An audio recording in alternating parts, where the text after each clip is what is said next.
তো hello' guys, আজি মই আহিছোঁ মানে পথাৰৰ ফালে। তো পথাৰৰ ফালে আহি দেখা পালোঁ মানে সৰিয়হৰ খেতি, কিমান জেগা সৰিয়হৰ খেতি আপোনালোকক দেখাইছোঁ। চাওক এই চাওক সৰিয়হৰ খেতি,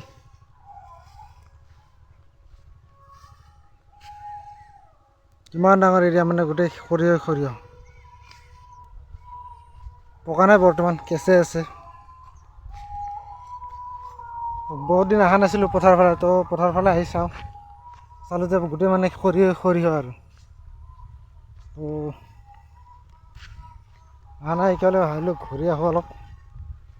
আহি চাওক মানে গোটেই সৰিয়হ খেতি আৰু আগত ইয়াত মানে গাঁত আছিল, মাছ আছিল, এতিয়া মানে গাঁত নাই, গোটেই শুকাই চাওক।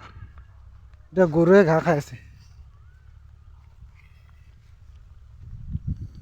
মানে পানী চানী নোহোৱা হৈ গ'ল, মানে গোটেই শুকাই গ'ল আৰু বিল বুলি ক'লে হ'ল, বিলে আছিল এইটো বিল।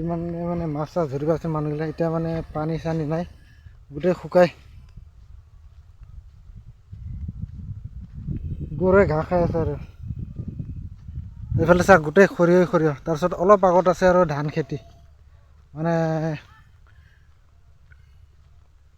হাল চাল মাৰি আছে ট্ৰেক্টৰ। তো যাই চাওঁ তাত। সৰিয়হৰ গুটিবিলাক দেখাই আছোঁ কেনেকুৱা, কি ডাঙৰ হৈছে। এইবিলাক চাওক কি ডাঙৰ গুটি হৈছে, গোটেই এৰিয়া মানে সৰিয়হ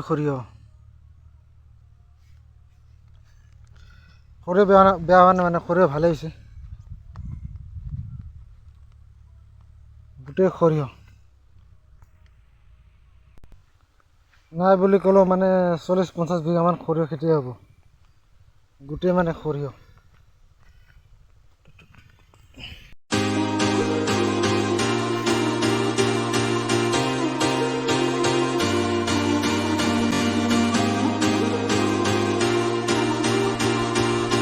এইটো হ'ল ৰাস্তা,